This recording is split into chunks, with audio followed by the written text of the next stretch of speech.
ओम ज्ञानतिमिरान्धस्य ज्ञानञ्जनशलाकया चक्षुर्मिलितं येन तस्मै श्री गुरुवे नमः। जीवन जिज्ञासा सीरीज मॉड्यूल 2 में आप सभी का हार्दिक स्वागत है। तो अभी हम डिस्कस कर रहे हैं भगवद गीता। भगवद गीता में अभी तक हमने चैप्टर 6 तक डिस्कस किया है। चैप्टर 6 था ध्यान योग के ऊपर। तो चैप्टर 1 टू चैप्टर 6 की जो सीरीज है उसका फोकस है कर्मयोग। अब हम आगे बढ़ रहे हैं, अब हम दूसरे पड़ाव में एंटर कर रहे हैं।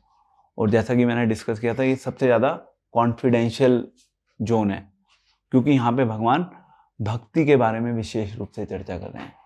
तो चैप्टर 7 टू चैप्टर 12 भगवान ने इसको बीच में रखा है, क्योंकि ये मोस्ट कॉन्फिडेंशियल नॉलेज है। और फिर 13 के बाद वापस भगवान ज्ञान योग के बारे में बात कर रहे हैं। तो चैप्टर 6 का जो फाइनल मैसेज था भगवान का, फाइनल मैसेज ये था कि हम सभी को अपने मन को भगवान के ऊपर एकाग्र करना है। और वो एकाग्र कैसे होगा? जब तक हम भगवान के बारे में जानते नहीं, भगवान का गुण क्या है, भगवान के ऐश्वर्य क्या हैं, तब तक हम भगवान के ऊपर अपने मन को एकाग्र नहीं कर सकते। तो हमें पता होना चाहिए कि भगवान कौन है, भगवान की क्या विशेषताएं हैं। अगर हम किसी भी व्यक्ति से आकर्षित होते हैं इस संसार में, तो हम उसके गुणों के आधार पे, उसकी कुछ विशेषताओं के आधार पे, उसके अंदर कुछ विशेष क्वालिटीज होती हैं जिसके बेसिस पे हम उस व्यक्ति से आकर्षित होते हैं। तो इसी प्रकार से जब भगवान से आकर्षित होने की बात होती है, तो हमें पता होना चाहिए कि भगवान कैसे हैं। अब भगवान अपने आप को रिवील करना शुरू कर रहे हैं यहाँ पे चैप्टर 7 से।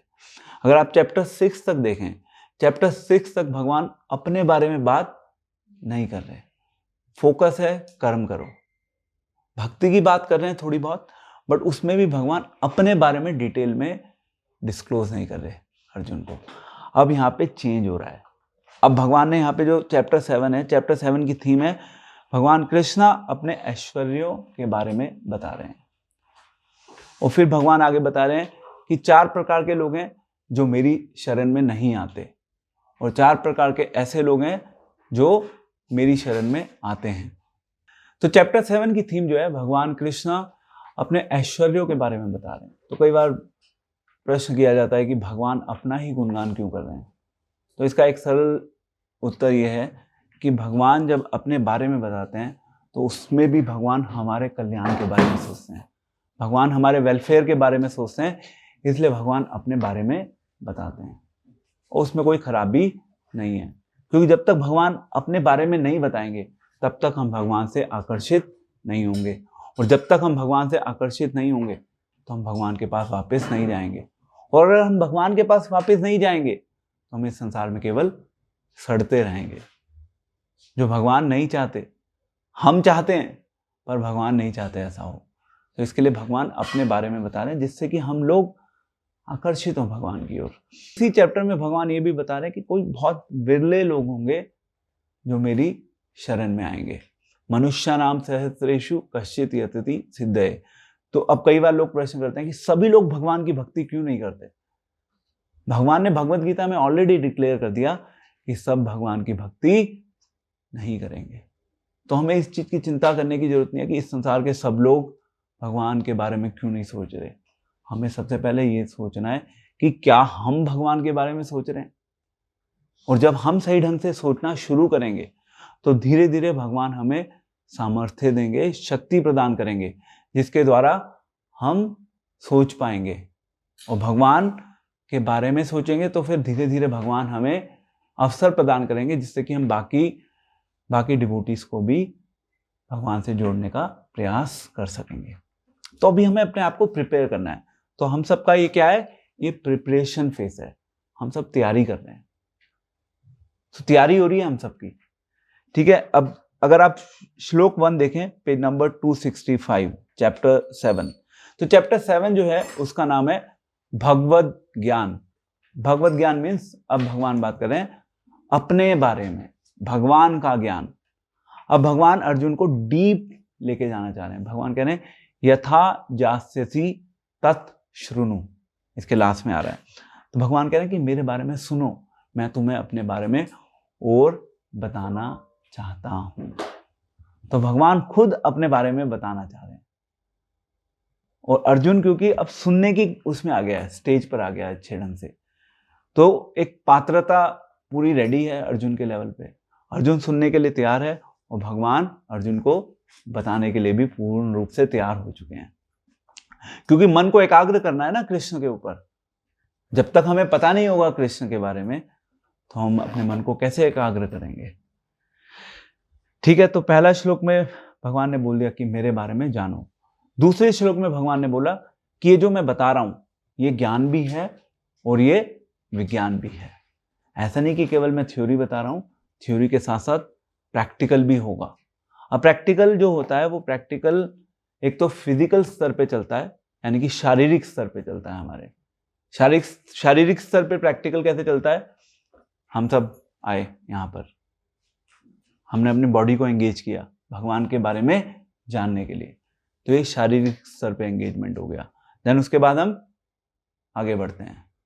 हम धीरे धीरे जब शारीरिक स्तर पे एंगेज करते हैं अपने आप को, धीरे धीरे हमारा मन जो होता है वो भी एंगेज होने लगता है। तो केवल ज्ञान नहीं है यहाँ पे, ज्ञान के साथ साथ विज्ञान भी है। और फिर भगवान अगले श्लोक में, श्लोक 4 में, पेज 269, वहां पे भगवान अब भगवान की ना अलग अलग शक्तियां हैं। तो अब जो हम डिस्कशन करेंगे आज चैप्टर 7 एंड चैप्टर 8, हम क्वेश्चन आंसर फॉर्मेट में डिस्कस करेंगे। अराउंड 12 क्वेश्चंस हम कवर अप करेंगे। तो सबसे पहला क्वेश्चन है कि भगवान की कितनी शक्तियां हैं। तो भगवान अपने बारे में बताने से पहले अपनी शक्तियों के बारे में बता रहे हैं।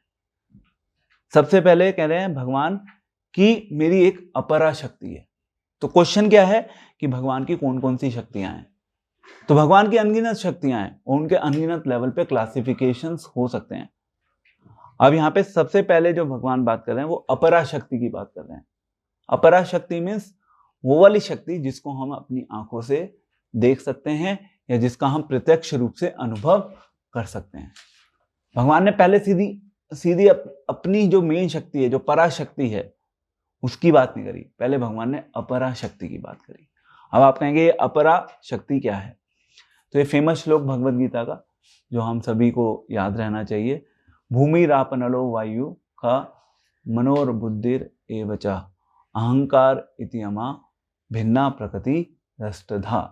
यहाँ पे बता रहे हैं भगवान भूमि रापनलो वायु खा, यानी कि 5 जो चीजें हैं, पृथ्वी, जल, अग्नि, वायु एंड आकाश, ये तो मेरी स्थूल शक्ति है, ग्रॉस, जिसको हम देख सकते हैं, बहुत सरलता से अनुभव कर सकते हैं।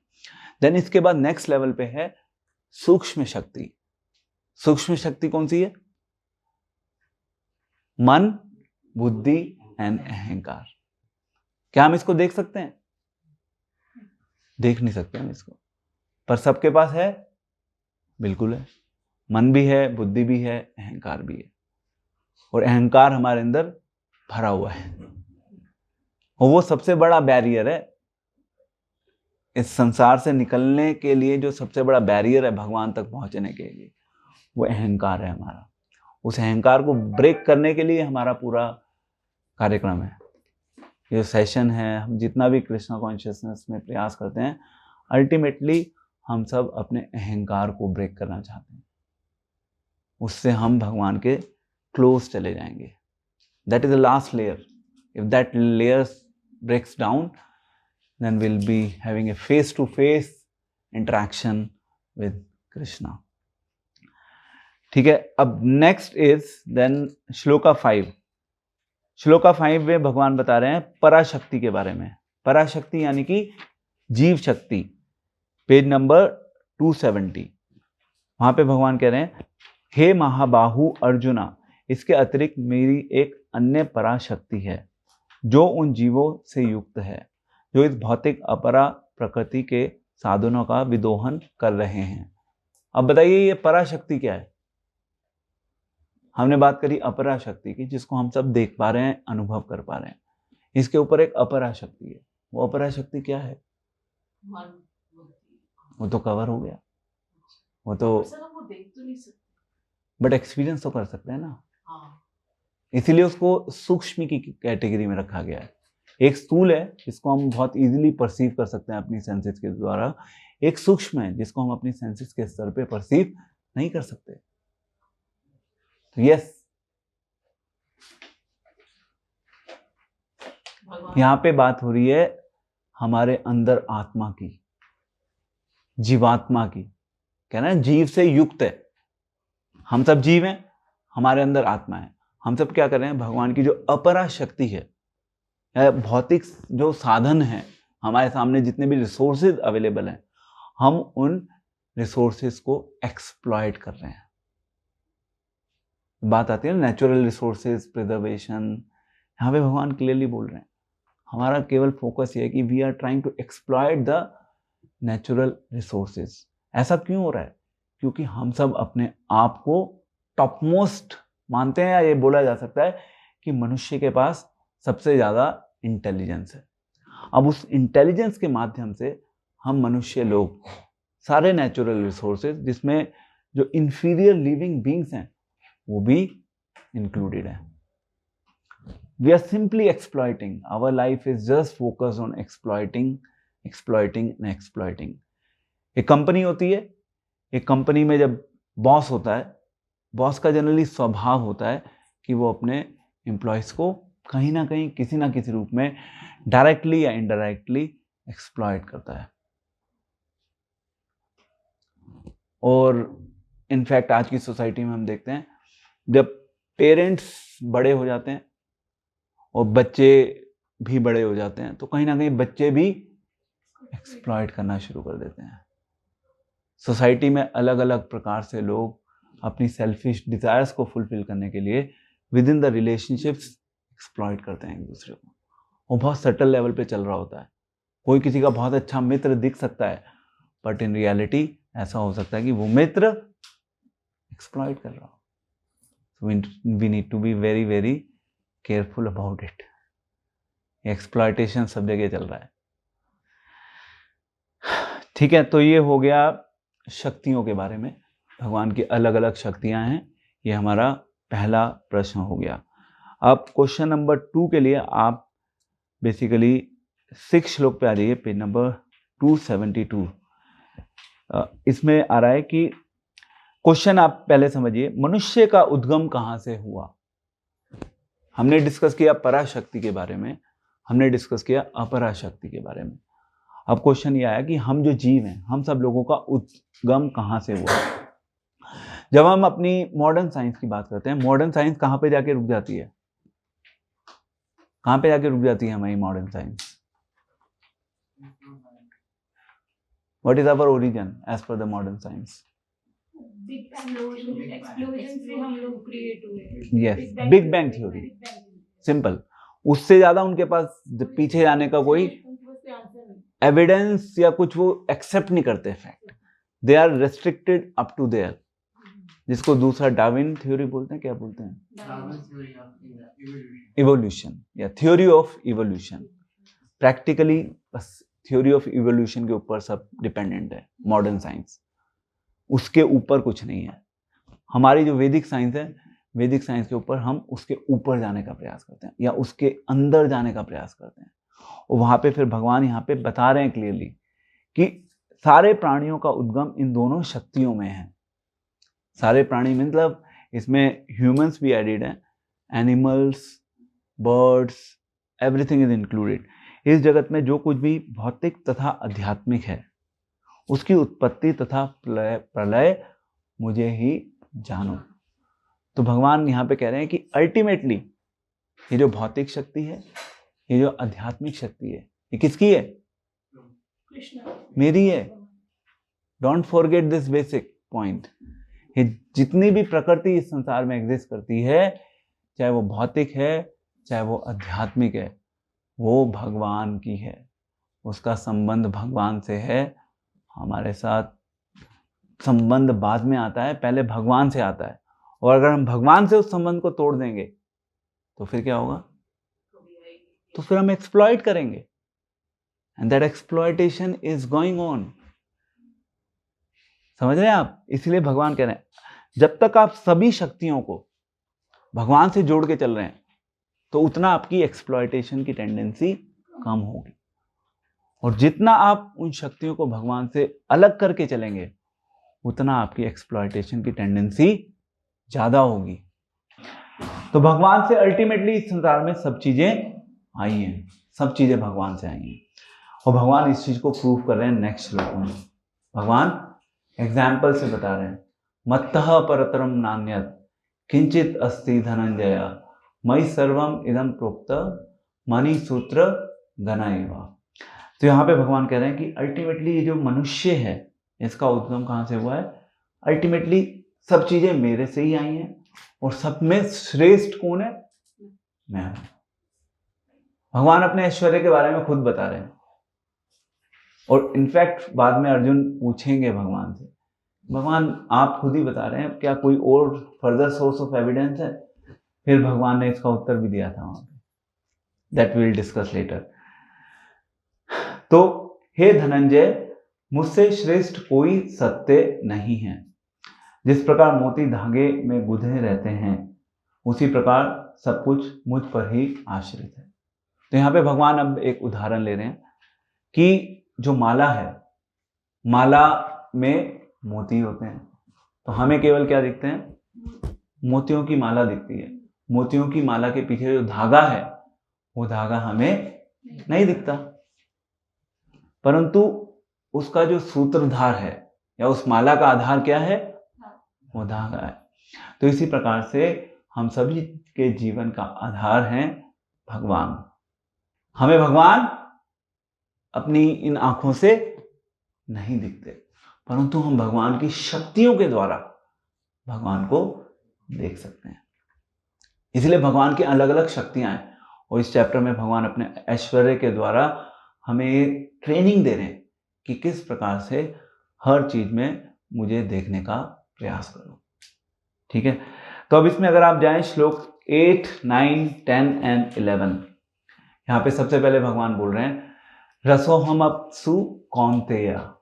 भगवान कह रहे हैं वो जो वाटर में जो टेस्ट है, वो टेस्ट कहां से आया? मैं हूं उस जल का स्वाद। वाटर तो छोड़िए, जो वाइन में भी टेस्ट है, वो वाइन में भी टेस्ट भगवान ने डाला है। फिर भगवान कह रहे हैं सूर्य और चंद्रमा का प्रकाश में हूं। भगवान, हमारे शास्त्रों में आता है कि सूर्य और चंद्रमा भगवान की ये दो आंखें हैं। भगवान किस तरीके से कनेक्ट कर रहे हैं? एंड देन कह रहे हैं कि मंत्रों में ओंकार में हूं, और देन मनुष्य में सामर्थ्य में हूं। हमारे अंदर जो शक्ति है वो भगवान से आती है। तो कई बार हमें लग सकता है कि हम बहुत महान हैं, हम बहुत शक्तिशाली हैं, हमारे अंदर बहुत गुण हैं। अगर कभी बाय चांस ये थॉट आता है, वैसे तो ये थॉट हमेशा ही आता रहता है, तो कभी भी अगर ये थॉट आता भी है तो आप इसको कनेक्ट कीजिए, किससे? भगवान से। कि अगर भगवान ने मुझे थोड़ी सी भी क्षमता दी है या सामर्थ्य दिया है अपनी सेवा करने का, तो वो सामर्थ्य कहां से आ रहा है? भगवान से आ रहा है। ये चेतना का विकास है, और जितना हमारी चेतना का विकास होगा उतना हमारा सामर्थ्य भी बढ़ेगा, और उतना हम अपने उस सामर्थ्य को भगवान के ऊपर आश्रित भी करेंगे। देख रहे हैं कैसे रिलेटेड है ये चीज? हमारा सामर्थ्य अल्टीमेटली भगवान के ऊपर ही आश्रित है। देन इसके बाद भगवान कह रहे हैं अग्नि की ऊष्मा में हूं। गर्मी जो निकलती है फायर से, वो मैं हूं। और देन उसके बाद नेक्स्ट श्लोक में कह रहे हैं कि समस्त जीवों का आदि बीज हूं।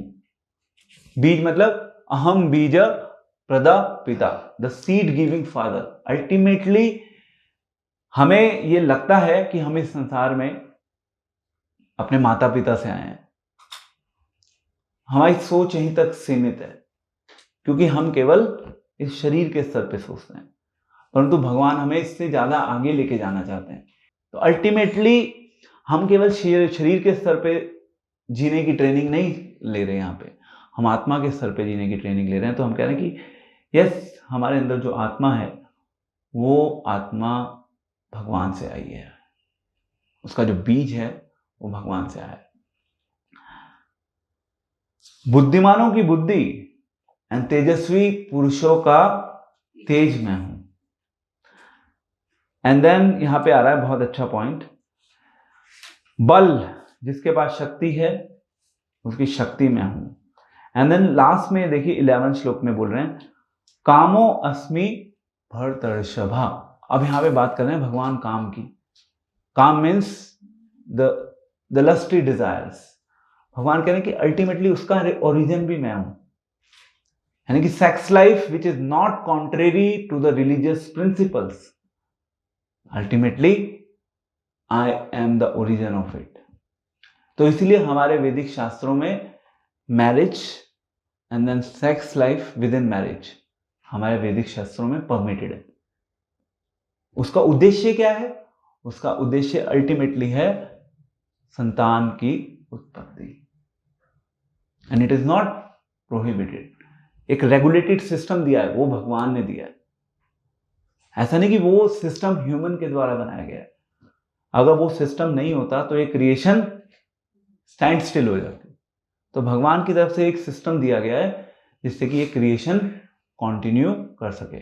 बट उसका एक आज के समाज में अनरिस्ट्रिक्टेड एंड मिसयूटिलाइजेशन हो रहा है, and that's creating a big problem in our society.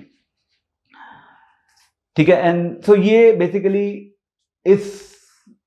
इन श्लोकों में भगवान बता रहे हैं इस क्वेश्चन का उत्तर कि मनुष्य का उद्गम कहां से हुआ है। ये हमारा हो गया दूसरा क्वेश्चन। तीसरा क्वेश्चन श्लोक 14, पेज नंबर 279। क्वेश्चन है कि हम भगवान को क्यों नहीं जान पाते, या दूसरे शब्दों में इस संसार में सब लोगों को भगवान को जानने का अवसर क्यों नहीं मिलता। तो इस संसार में ना 3 गुण हैं जिसके बारे में हमने डिस्कस किया है, सतोगुण, रजोगुण एंड तमोगुण। ये पूरा संसार जो चलता है वो इन 3 गुणों के प्रभाव से आच्छादित है, और इन तीनों गुणों को कंट्रोल करती है भगवान की देवी शक्ति, यानी कि दुर्गा देवी। तो देवी येषि गुणमयी मम मया दुरात्या मामेव ये प्रपद्यन्ते मायामेति तरन्ति ते। अब यहां पे बता रहे हैं भगवान कि सब लोग कृष्ण भावनामृत या भगवान के बारे में क्यों नहीं सोच पाते, भगवान का स्मरण क्यों नहीं कर पाते, क्योंकि वो इन 3 गुणों के द्वारा पूर्ण रूप से प्रभावित रहते हैं। अगर हमें भगवान को समझना है तो इन 3 गुणों से अल्टीमेटली हमें ऊपर उठना है, हमें शुद्ध सतोगुण के स्तर पर अपने जीवन को जीने का प्रयास करना है। समझ रहे हैं आप? तो इस संसार में रह के हम भगवान को जान तो सकते हैं, बट अल्टीमेटली हमें अगर भगवान के साथ अपना पूर्ण संबंध स्थापित करना है तो उसके लिए हमें क्या करना होगा? तीनों गुणों से ऊपर उठना होगा, रजोगुण एंड तमोगुण। उसकी जो कंट्रोलर है वो है देवी, दुर्गा देवी। अब दुर्गा देवी कौन है? दुर्गा देवी भगवान की ही एक शक्ति है। इसलिए कह रहे हैं प्रकृति के 3 गुणों वाली इस मेरी देवी शक्ति, दुर्गा देवी शक्ति को पार कर पाना कठिन है, मुश्किल है, किंतु जो मेरे शरणागत हो जाते हैं वह सरलता से इसे पार कर जाते हैं। अब यहां पे शरणागति की बात आ गई। आपके पास चॉइस है, या तो आप भगवान की शरण लीजिए या आप माया की शरण लीजिए। साधारणतया सोसाइटी में लोग माया की शरण में हो जाते हैं, और फिर सब कहते हैं ओ ये तो माया है, ये तो माया है। कितना कोमल एक टर्म है जिसको यूज किया जाता है सोसाइटी में, ओ पैसे, ये सब माया है, everything is maya, just maya maya maya, no one wants to get rid of it. सब लोग उस माया से पूरा अपना पकड़ के रखते हैं। माया से ठाकुर सेवा में नहीं हो सकती ना बिना माया के। नहीं, ये तो गलत थॉट है, ये लोगों का थॉट है। बहुत ऐसे संत भी हुए हैं हमारी हिस्ट्री में जिनके पास कुछ नहीं था, क्या उन्होंने भगवान की सेवा नहीं की? सबने की। माया के ऊपर आश्रित नहीं है भगवान की सेवा। अगर आप भगवान की सेवा करना चाहते हैं तो आपके पास कितने पैसे हैं इससे फर्क नहीं पड़ता। भगवान आपके पैसों में इंटरेस्टेड नहीं है। यस, इट इज ट्रू कि गृहस्थ होने के नाते ये हमारा धर्म है कि हमें चैरिटी करनी चाहिए, बट भगवान की सेवा आपके पैसों के ऊपर आश्रित नहीं है। ये तो अगेन भगवान ने आपके लिए आपकी शुद्धता के लिए, जो धन आप कमाते हैं उस धन को भगवान की सेवा में लगाने के लिए भगवान ने एक सिस्टम बनाया है आपके बेनिफिट के लिए, यानी कि हम सबके बेनिफिट के लिए भगवान ने हमें सिस्टम दिया है। अब यहाँ पे 15 and 16, तो हम भगवान को क्यों नहीं जान पाते? क्योंकि हम सब लोग माया को पूर्ण रूप से जकड़ के रखते हैं और भगवान की शरण हम नहीं लेना चाहते। That's a problem. क्वेश्चन 4 में है 4 प्रकार के लोग जो भगवान की शरण ग्रहण नहीं करते, 4 प्रकार के लोग जो भगवान की शरण ग्रहण करते हैं। तो 15 जो है वो बता रहे हैं नहीं ग्रहण करते।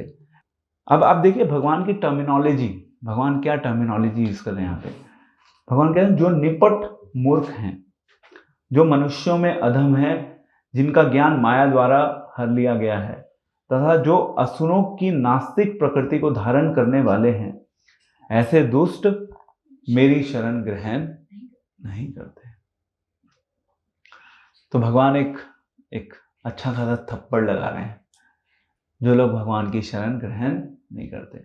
उनकी 4 कैटेगरीज हैं और हम सब अगर अपना पास्ट देखें, हम धीरे धीरे उस पास्ट से प्रेजेंट में आ रहे हैं, तो हमारा पास्ट इन 4 कैटेगरीज में कहीं ना कहीं फॉल करता था। हम धीरे धीरे हम भक्तों के संग में आके उन 4 कैटेगरीज से अपने आप को निकालने का प्रयास कर रहे हैं। तो भगवान ही ऐसे शब्द यूज कर रहे हैं। कई बार प्रवचन में हम ऐसे शब्द यूज करते हैं तो लोग कहते हैं कि आप ऐसे कैसे बोल सकते हैं, क्योंकि भगवान बोल रहे हैं, ये तो भगवान का मैसेज है। इसको मैं डिटेल में एक्सप्लेन नहीं कर रहा हूं, आप सब अपने लेवल पे पढ़िएगा। ये 4 कैटेगरीज के बीच में डिस्टिंक्शन क्या है, थोड़ा सा टेक्निकल है, आपको पढ़ना होगा तब आपको उससे क्लैरिटी होगी। एंड देन श्लोक 16 पेज नंबर 284 पे अगर आप आएंगे तो ये अगेन बहुत फेमस श्लोक है भगवत गीता का। 4 प्रकार के लोग जो भगवान की शरण में जाते हैं। तो यहाँ पे सबसे पहला है चतुर्विधा भजन्ते माम जना सुकृतिनो अर्जुना आर्थो जिज्ञासुर अर्थार्थी ज्ञानी न च भरतर्षभा। हे भरत श्रेष्ठ, 4 प्रकार के पुण्य आत्मा मेरी सेवा करते हैं, आर्थ, जिज्ञासु, अर्थार्थी तथा ज्ञानी। ओके, तो सबसे पहले है आर्थ। आर्थ मतलब जिसके जीवन में विपदाएं आती हैं, प्रॉब्लम्स आती हैं, तो वो इस बहाने चलो कहते हैं कि भाई इस संसार में तो कोई सॉल्यूशन नहीं है, भगवान के पास ही चल लेते हैं, शायद कोई सॉल्यूशन मिल जाए। दूसरा, जिनको पैसे चाहिए, लाभ की आकांक्षा, they are looking for the monetary gain in their life. कहते हैं चलो यार ठीक है, मंदिर जाओ, मंदिर में भगवान की पूजा करेंगे, भगवान से इच्छा कर लेंगे मेरे घर में ये दे दो भगवान, ये दे दो, मेरा नया घर बना दो, मेरी अच्छी शादी करवा दो, ये सब माइंड में थॉट्स होंगे। हमें एक बड़ी गाड़ी दिलवा दो भगवान, हमारे बेटे की शादी करवा दो, शादी नहीं हो रही, ऑल दोस थिंग्स हैपन। ठीक है, एंड देन थर्ड कैटेगरी है जिज्ञासु। हाँ मतलब वो वैसे इसके हिसाब से ऐसे लिखा हुआ है, बट पहली कैटेगरी हो गई विपदा, सेकंड हो गया जो मॉनेटरी बेनिफिट के लिए जा रहा है, हाँ, थर्ड हो गया जिज्ञासु, एंड फोर्थ है ज्ञानी। This is the order. और सबसे जो सेफेस्ट पोजीशन है इसमें वो है ज्ञानी की, जो जानना, जिसके पास ऑलरेडी ज्ञान है, एंड वो दे आर स्टिल बेटर। वो भगवान के पास बिजनेस के लिए नहीं जा रहे, बाकी लोग बिजनेस के लिए जा रहे हैं, बट भगवान उनको भी वेलकम कर रहे हैं। भगवान कह रहे हैं no problem, start from at least somewhere. और फिर नेक्स्ट श्लोक में भगवान बता रहे हैं ठीक है 4 प्रकार के लोग आ रहे हैं, पर ये शुद्ध भक्ति के प्लेटफॉर्म पे नहीं है, यानी कि इसमें और शुद्ध भक्ति में अंतर है। तो नेक्स्ट क्वेश्चन यहां पे आता है कि भगवान को प्रिय कौन है, भगवान किसको लाइक करते हैं, या कौन भगवान को लाइक करता है। 17, इनमें से जो परम ज्ञानी है और शुद्ध भक्ति में लगा रहता है वह सर्वश्रेष्ठ है, क्योंकि मैं उसे अत्यंत प्रिय हूं और वह मुझे प्रिय है। ठीक है, सब यहाँ पे बात कर रहे हैं भगवान कि भगवान को प्रिय कौन है, कौन है भगवान को प्रिय, क्या कह रहे हैं भगवान? तो भगवान जी को प्यार है। जो शुद्ध भक्ति में लगा। दो चीजें बोली हैं भगवान ने यहाँ पे। देखिए हमें ना we have to be specific. जब भगवान स्पेसिफिक की बात कर रहे हैं, भगवान दो चीजें बता रहे हैं। क्या भगवान के प्रिय बनना चाहते हैं? आपसे अगर कोई ये प्रश्न पूछे तो नेचुरली सब भगवान के प्रिय बनना चाहेंगे। अब जो नहीं बनना चाहते वो बेचारे सबसे ज्यादा दुर्भाग्यशाली जीव हैं इस संसार में, जो भगवान के प्रिय ही नहीं बनना चाहते। पर अगर आपने अपने जीवन में ये प्रण ले लिया है कि यस मैं भगवान के प्रिय बनना चाहता हूं, चाहती हूं, then you are the most fortunate person। मतलब आप इस संसार में, इस वर्ल्ड में सबसे ज्यादा famous, rich, knowledgeable, intelligent, beautiful, powerful position, top most position का अगर कोई व्यक्ति है, you all would like to कि मैं उसका प्रिय बन जाऊं किसी भी तरीके से। आप सब ये चाहेंगे। अब भगवान उन सबको सरपास कर देते हैं। भगवान तो सर्वोपरि हैं और भगवान हमें अवसर प्रदान कर रहे हैं इसी जीवन में कि हम भगवान के प्रिय बन जाएं। उसके लिए दो चीजें हैं, शुद्ध भक्ति के स्तर पे आना है और दूसरा है ज्ञान अर्जित करना है। तो केवल शुष्क ज्ञान नहीं है और केवल भक्ति नहीं है। भगवान ने दोनों चीजों को समन्वय करने के लिए बोला है। ऐसा नहीं हो कि केवल राधे राधे जपो चले आएंगे बिहारी से काम चल जाएगा, केवल उससे काम नहीं चलेगा। कहते हैं लोग भजन करो भजन करो, केवल भजन से काम नहीं चलेगा। इसलिए श्रील प्रभुपाद ने सब कुछ दिया। श्रील प्रभुपाद का जो एक ये जो आंदोलन है, it's a complete package in itself. Yes माता जी। इस तरह से तो या मीरा या गोपियां या जो भी भक्त बड़े बड़े भक्त हुए हैं तो वो बहुत ज्ञानी, ऐसा भी आया कि वो ज्ञान नहीं था लेकिन वो भक्ति के लेवल पे, वो ज्ञान आपको इस जीवन में उनको, आपको ऐसा लग रहा है कि उनके पास ज्ञान नहीं था, क्योंकि वो तो नित्य सिद्ध जीव है ना। वो साधारण जीव नहीं है हम जैसे, वो नित्य सिद्ध जीव है। अभी हम जिस अवस्था में हैं वो उन सारी अवस्थाओं को ऑलरेडी पार कर चुके हैं। वो भगवान के नित्य परिकर हैं। उनमें और हम में जमीन आसमान का अंतर है।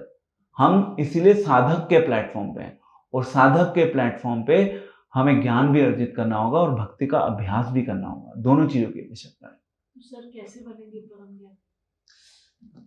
आप कर रहे हैं ना इस प्रैक्टिस को फॉलो, आप आ रहे हैं, अपना समय दे रहे हैं, यही तो प्रोसेस है। प्रोसेस यही है। द ओनली थिंग इज कि इट विल हैपन स्लोली। जितना आप टाइम देंगे उतना ही आपके जीवन में होगा। आप ये ना ट्राई करके देख लीजिए। आप एक महीने प्रोग्राम में आइए, आप केवल एक प्रोग्राम में आइए, 2 प्रोग्राम में आइए, और आप एक महीने प्रोग्राम में आइए, आप 10-12 प्रोग्राम अटेंड कर लीजिए।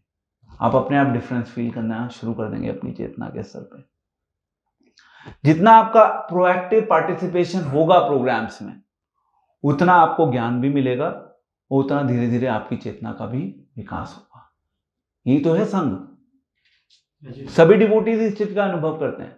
थोड़े दिन के लिए अगर आप कहीं चले जाएं, 15 दिन 20 दिन प्रोग्राम में आना बिल्कुल बंद हो जाए, तो फिर आपकी चेतना का स्तर अपने आप नीचे चला जाए। ये रूल है। प्रोसेस तो यही है एंड आप ऑलरेडी उस प्रोसेस को फॉलो कर रहे हैं। द ओनली थिंग इज कि शनै शनै आराम आराम से होगी वो चीज, इमीडिएटली नहीं होगी। सर यही शुद्ध भक्ति है। ये शुद्ध भक्ति का पार्ट है। यस, अल्टीमेटली हमें टॉप फ्लोर पे जाना है। उस टॉप फ्लोर पे जाने के लिए हमारी प्रिपरेशन चल रही है। तो हम धीरे धीरे चीजों को समझ रहे हैं। अल्टीमेटली जब शुद्ध भक्ति के स्तर पे आ जाएंगे तो फिर हम उसका अनुभव करने लगेंगे। अभी हम केवल थ्योरेटिकल लेवल पे चीजों को समझने का प्रयास कर रहे हैं। ठीक है। तो भगवान को कौन प्रिय है? भगवान को वो प्रिय है जो ज्ञानी है और जो भगवान की शुद्ध भक्ति में लगा हुआ है, वो भगवान को प्रिय है। और हम सभी को अपने जीवन का ये लक्ष्य बनाना चाहिए कि किसी ना किसी रूप से भगवान हमारे प्रिय बन सकें। हमें भी भगवान को अपना प्रिय बनाना है। भगवान तो हमें अपने प्रिय बनाने के लिए हमेशा तैयार है क्या हमने अपने जीवन का ये लक्ष्य बनाया कि हम भगवान को प्रिय बनाना चाहते हैं अपना? तो मुझे तो लगता है सभी जितने भी महान संत हैं उनका परम ज्ञान ही है कि उन्होंने भगवान को बहुत अपना प्रिय बनाया। केवल परम ज्ञान नहीं है, परम ज्ञान के साथ साथ भक्ति भी है, क्योंकि भक्ति जब तक हृदय में स्फुरित नहीं होगी ना तो ज्ञान केवल शुष्क रह जाएगा, क्योंकि उसको आपको अनुभव करना है। देखिए, प्रवचन मैंने दे दिया, मैं यहाँ पे प्रवचन की सीट पे बैठा, मैंने आपके बीच में बोल के चला गया, बट अगर मेरा उसका अपने जीवन में अभ्यास नहीं है तो ना तो मेरे प्रवचन की कोई वैल्यू है, ना तो वो आपके जीवन में कोई परिवर्तन लेके आएगा, ना वो मेरे जीवन में कोई परिवर्तन लेके आएगा। वो केवल चीटिंग है। वो चीटिंग का काम ना ज्यादा दिन चलता नहीं है, क्योंकि भगवान ऊपर बैठे हैं, भगवान सब कुछ देख रहे हैं। थोड़े दिन तो भगवान चीटिंग को टॉलरेट कर लेंगे और फिर भगवान ऐसा धक्का देंगे कि कहीं जगह नहीं मिलेगी। So we have to be very careful. इसलिए केवल शुष्क ज्ञान नहीं है, ज्ञान के साथ विज्ञान भी आवश्यक है। वो भक्ति योग है जो हमें विज्ञान के स्तर पे लेके आता है। वो हमें ट्रेनिंग देता है कि किस प्रकार से हमें धीरे धीरे ज्ञान से विज्ञान के स्तर पर आना है। ठीक है, अब question number 6, shloka 20, page number 287। Okay, ये भी बहुत अच्छा श्लोक है। देवताओं की शरण में लोग क्यों जाते हैं? पहले भगवान ने अपनी शरण की बात करी, अपनी भक्ति की बात करी, अब भगवान नेक्स्ट बात कर रहे हैं। अब भगवान यहां पे बता रहे हैं कि एक तो मैं हूं और मेरे अलावा एक देवताओं की कैटेगरी, ये दोनों अलग कैटेगरीज हैं भाई। भगवान खुद ही वो डिमार्केशन लेके आ रहे हैं। कहते हैं सब एक समान है, सबको एक दृष्टि से देखो। कैसे देखें भाई? भगवान ने खुद ही वो डिमार्केशन कर दिया कि मैं अलग हूं, मेरा स्तर अलग है, मैं तो सर्वश्रेष्ठ हूं। देवी देवता मेरी सेवा में है, मेरी ही शक्ति है, मुझसे ही वो आए हैं, परंतु इसका मतलब ये नहीं है कि वो मेरे समान है। तो क्या कह रहे हैं नेक्स्ट श्लोक में 20 पे, अगर आप इसका मीनिंग पढ़ें, जिनकी बुद्धि भौतिक इच्छाओं द्वारा मारी गई है। अब भगवान यहाँ पे बिल्कुल परिहास कर रहे हैं। वह देवताओं की शरण में जाते हैं और वह अपने अपने स्वभाव के अनुसार पूजा के विशेष विधि विधानों का पालन करते हैं। तो वो रिचुअल्स का फॉलो बहुत अच्छे से करते हैं। आप देखेंगे वो मंदिर जाएंगे, उनका नियम होगा, डेली वो मंदिर जाएंगे, जल चढ़ाएंगे, तिलक भी लगाएंगे, तिल भी चढ़ाएंगे, उसमें पताशा भी डालेंगे, दिल भी लॉट ऑफ थिंग्स, दूध भी होगा, अलग अलग चीज़ें होती हैं। वो बैठे रहते हैं घंटे घंटे, डेली जाना है, पेड़ पर पूजा होगी। मैं भी करता था ये सब बहुत कुछ। तो वो देवी देवताओं को प्रसन्न करने में बिजी रहते हैं और उनकी इच्छा क्या है? वो अपनी भौतिक इच्छाओं की पूर्ति करना चाहते हैं। उनके माइंड में चल रहा है कि ओके फाइन, ये सब हम करेंगे तो भगवान हमसे प्रसन्न रहेंगे और हमारा जीवन भी हुष्ट पुष्ट रहेगा, मेरे जीवन में भी हमेशा प्रसन्नता रहेगी, धन धान्य की कोई कमी नहीं होगी, सारे काम मेरे बन जाएंगे, बिगड़ी बना देंगे, कहते हैं ना, बिगड़ी में। सदा ऐसे करते करते ही पकड़ लेते हैं भगवान जी। ऐसे करते करते पकड़ते हैं, पर उनको पकड़ते हैं जिनकी चेष्टा ठीक होती है और जो भगवान की शरण में जाते हैं। अगर सर ये ना हो ना तो कभी स्टार्टिंग ही ना हो। नहीं, मैं आपको बताता हूँ कैसे काम करता है प्रोसेस, जो मेरा खुद का ट्राइड एंड टेस्टेड फॉर्मूला है। तो ऐसा कोई, पहले तो मेरा कोई इंटरेस्ट था नहीं कि मैं को कृष्ण भक्ति करनी है, मंदिर तो मैं जाता ही था पहले। तो जब भी मैं मंदिर गया पहले, तो मेरे अंदर एक तो मटेरियल डिजायर्स नहीं थी कि मैं मंदिर जा रहा हूँ, मेरे को ये चाहिए वो चाहिए। मैं सबको एक ही कैटेगरी में मानता था, सभी देवी देवता, हनुमान जी, शिव जी, सबको प्रणाम करना, बट इच्छाएं, भौतिक इच्छाएं नहीं थी।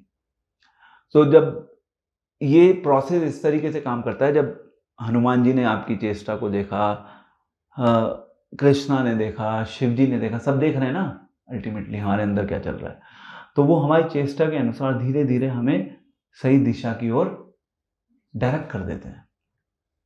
तो अगर आप हनुमान जी की शुद्ध स्तर पे भक्ति करेंगे बिना इच्छाओं के, तो हनुमान जी आपको भगवान राम तक पहुंचा देंगे अपने आप। ये उनका काम है, यही तो काम है। वो सबको भगवान राम की सेवा में लगाना चाहते हैं। ये भगवान, वो अपनी सेवा नहीं चाहते किसी से, अल्टीमेटली वो चाहते हैं कि सब भगवान राम की सेवा करें। तो ये प्रोसेस होता है, ऐसे ये काम कर रही होती है, इनडायरेक्टली प्रोसेस। तो शुरू में कोई पहले दिन जब कृष्ण भावनामृत में आता है तो उससे पहले उसका होमवर्क काफी हुआ होता है, नहीं तो वो नहीं आ सकता। अभी ये श्लोक आएगा यहाँ पे आगे। तो नेक्स्ट श्लोक को बेसिकली नेक्स्ट श्लोक में लिख रहे हैं भगवान, मैं प्रत्येक जीव के हृदय में परमात्मा स्वरूप स्थित हूं। जैसे ही कोई किसी देवता की पूजा करने की इच्छा करता है, मैं उसकी श्रद्धा को स्थिर करता हूं, जिससे वह उसी विशेष देवता की भक्ति कर सके। आप जो चाह रहे हो, भगवान आपको उसके लिए तैयार कर रहे हैं। और फिर आगे भगवान आपको कह रहे हैं, ऐसी श्रद्धा से समन्वित वह देवता विशेष की पूजा करने का यत्न करता है और अपनी इच्छा की पूर्ति करता है। भगवान यहाँ पे लास्ट में बोल रहे हैं, किंतु वास्तविकता तो यह है कि ये सारे लाभ केवल मेरे द्वारा ही आते हैं। अल्टीमेटली वो जितने भी आपको लाभ मिल रहे हैं, ये मुझसे ही आ रहे हैं। आप कहाँ फंसे पड़े हो देवी देवताओं के चक्कर में? Indirectly everything is coming through me. वो तो मैंने उनको डिपार्टमेंट दे रखा है। अब चॉइस आपके पास है कि आप मेरे पास आना चाहते हो या देवी देवताओं के पास जाना चाहते हो। अब नेक्स्ट श्लोक में फिर कह रहे हैं भगवान, अल्प बुद्धि वाले व्यक्ति देवताओं की पूजा करते हैं। अब जब देवताओं की पूजा करोगे आप, तो फिर आप देवलोक चले जाओगे, देवताओं के पास चले जाओगे। मेरी पूजा करोगे, मेरी भक्ति करोगे, तो मेरे पास आ जाओगे। तो ये चुनाव आपको करना है कि आप किसकी पूजा करके किसके पास जाना चाहते हैं। अब यहाँ पे एक बहुत अच्छा पॉइंट बता रहे हैं भगवान श्लोक 23 में, वेरी इंटरेस्टिंग पॉइंट। कह रहे हैं कि देवताओं की पूजा आप करेंगे तो दो उसमें लिमिटेशंस हैं, दो प्रॉब्लम है। सबसे पहला कि देवताओं से जो आपको मिलेगा वो लिमिटेड है, सीमित है, एक स्तर तक काम करेगा वो। और दूसरा क्षणिक है, टेम्परेरी है। तो इसलिए देवताओं में अपना दिमाग ज्यादा मत लगाओ। ये रिकमेंडेशन है कृष्णा की, परंतु ये रिकमेंडेशन लोग एक्सेप्ट नहीं कर पाते और इस प्रिंसिपल को समझने में बहुत समय लग जाता है। लोग फंसे रहते हैं देवी देवताओं में। सर इतना ज्ञान नहीं होता सर, इतनी चेतना कहाँ है लोगों को? हाँ वो तो है, बट रियलिटी तो जिनके पास ज्ञान प्राप्त करने का अवसर प्राप्त है उनको तो ज्ञान प्राप्त करना है ना। लोगों को ज्ञान नहीं है, लोगों की चेतना नहीं है, इसीलिए तो हम अपने आप को ट्रेन करते हैं और फिर हम प्रयास करते हैं कि दूसरों तक इस ज्ञान को पहुंचाएं, जिससे कि उनको क्लियर तो हो जाए कि हमारे शास्त्रों में क्या दिया गया है, कि देवी देवता हैं, भगवान हैं, हमें किसकी पूजा करनी है, वो किसकी पूजा क्यों करनी है, कैसे करनी है, ये सारे कॉन्सेप्ट्स हमारे बताए गए हैं। ज्ञान नहीं है क्योंकि वो ज्ञान लेना नहीं चाहते। ज्ञान देने के लिए अगर सिस्टम भी होगा तो लोग उस सिस्टम को इग्नोर कर देते हैं। आप क्या करोगे? You are helpless. आप चाहते हो लोगों तक पहुंचाना उस नॉलेज को, but people are not ready. फिर हम कहते हैं ठीक है भगवान ही ऐसा चाहते हैं। भगवत गीता में भगवान कह रहे हैं कि कुछ ही लोग होंगे, तो आप ही कुछ भाग्यशाली लोग हैं जिन्होंने उस नॉलेज को अपने जीवन में एक्सेप्ट किया। सब लोग नहीं करेंगे। Let's accept it as a matter of fact and move on. Then श्लोक 25 पेज 294 क्वेश्चन है, भगवान किसको प्रकट नहीं होते? क्या भगवान सबको प्रकट होते हैं? इसको हम दूसरे शब्दों में अगर पूछें, क्या भगवान सबको प्रकट होते हैं? भगवान सबको प्रकट नहीं होते। भगवान कुछ लोगों को प्रकट होते हैं, कुछ लोगों को प्रकट नहीं होते। अब फिर भगवान बोल रहे हैं, नाहम प्रकाश सर्वस्य योग माया समावृता मूढ़यम नाभिजानाति लोकमाम जम वययम। मैं मूर्खों तथा अल्पज्ञों के लिए कभी भी प्रकट नहीं हूं। मूर्ख लोग एंड अल्पज्ञ लोग, उनको प्रकट नहीं होते भगवान। उनके लिए तो मैं अपनी अंतरंगा शक्ति द्वारा आच्छादित रहता हूं। प्रकट नहीं होते भगवान, छुपे हुए हैं, भगवान ने खुद ही छुपाया हुआ है। तो भगवान किसको दिखेंगे? जो भगवान को देखना चाहता है। अगर आप भगवान को नहीं देखना चाहते तो भगवान अपने आप को छुपा के रखेंगे। चॉइस आपकी है, क्या आप भगवान को देखने के लिए तैयार हैं? अगर आप भगवान को देखने के लिए तैयार हैं तो भगवान आपके जीवन में ऐसे अरेंजमेंट करेंगे कि जैसे जैसे आप प्रगति करें अपने आध्यात्मिक जीवन में, भगवान धीरे धीरे अपने आप को आपको दिखाना शुरू करें। इट्स लाइक सन है। अब जैसे बादल हो रहे हैं आजकल, सन है, वो बादल है। बादल क्या करके रखते हैं? कवर करके रखते हैं सन को, सूर्य को कवर करके रखते हैं। तो लोग कह सकते हैं कि सूर्य तो एग्जिस्ट ही नहीं करता। Is it a reality? सूर्य तो हमेशा एग्जिस्ट करता है, आप नहीं देख सकते क्योंकि अभी कवर्ड है वो सूर्य बादलों से। तो इसी प्रकार से भगवान अपने आप को छुपा के रखते हैं। आपकी क्षमता, आपके प्रयास, आपकी इच्छा के अनुसार भगवान धीरे धीरे आपको अपने आप को रिवील करेंगे। आपके प्रयास कहाँ हैं भगवान को देखने के लिए? ठीक है। नेक्स्ट है, भगवान की सेवा करने का अवसर किसे प्राप्त होता है? ये एक इंटरेस्टिंग पॉइंट है। श्लोक 28, पेज नंबर 297, बहुत इंपॉर्टेंट श्लोक है ये, आप पढ़िएगा। जिन मनुष्यों ने, अब ये बता रहे हैं भगवान की कौन आएगा मेरे पास अल्टीमेटली।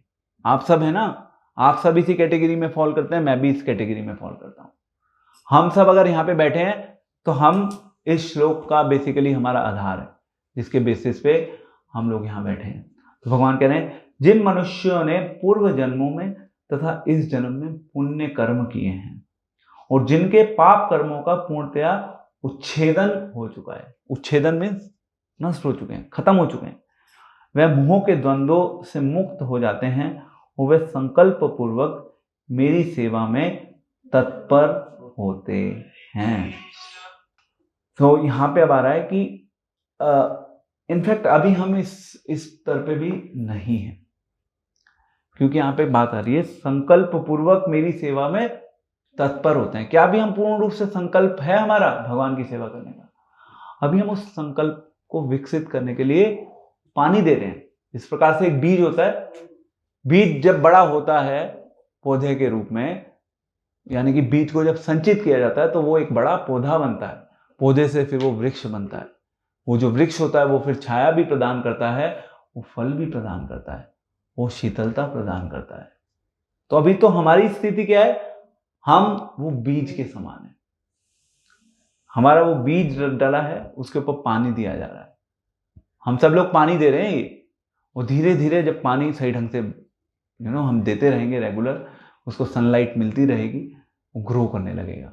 और जब वो ग्रो करने लगेगा तो वो पौधे में कन्वर्ट होगा, वो पौधे के बाद वो वृक्ष बनेगा, और तब उसका सारा जो बैकलॉग है तब बिल्कुल क्लियर हो जाएगा। So we all are in the process, but yes process is long. कई बार लोग कहते हैं कि इतना टाइम हो गया प्रभु जी, 15 साल हो गए, 10 साल हो गए, 12 साल हो गए। देखिए लॉजिकली आप सोचिए कि आपके पास बैकलॉग कितने जन्मों का है। आप इतने जन्मों के बैकलॉग को एक जन्म में क्लियर करना चाह रहे हैं, ये कैसे पॉसिबल है? कितने लाइफ्स का बैकलॉग है जो अब आप उसको क्लियर कर रहे हैं। उसको क्लियर करने के लिए अगर एक लाइफ भी लग जाती है तो कम है, वो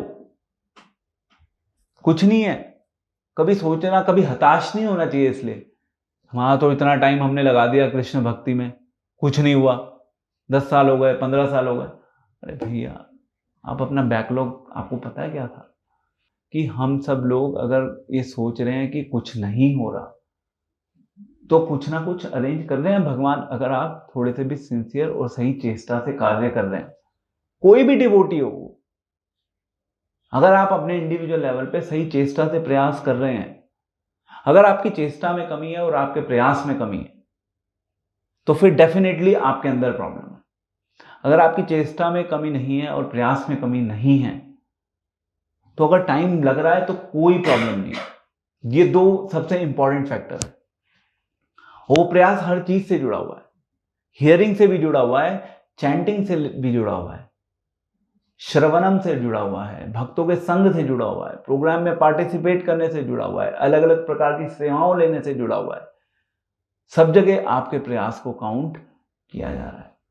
जो प्रयास करने के लिए कुछ कर रहा है, भगवान उसको रिकॉग्नाइज कर रहे हैं, उसके अकॉर्डिंग भगवान आपकी जो संकल्पता है उसको विकसित कर रहे हैं। ठीक है, ओके। तो सभी को मिलेगा भगवान की अवसर, सेवा का अवसर। एटलीस्ट हम सब के लिए तो भगवान ने अवसर दे दिया है। अब हमारे ऊपर है कि हम उसको कितना नर्चर करते हैं, हम कितना उसको ग्रो करते हैं अपने इंडिविजुअल लेवल पे। तो ये था हमारा चैप्टर 7।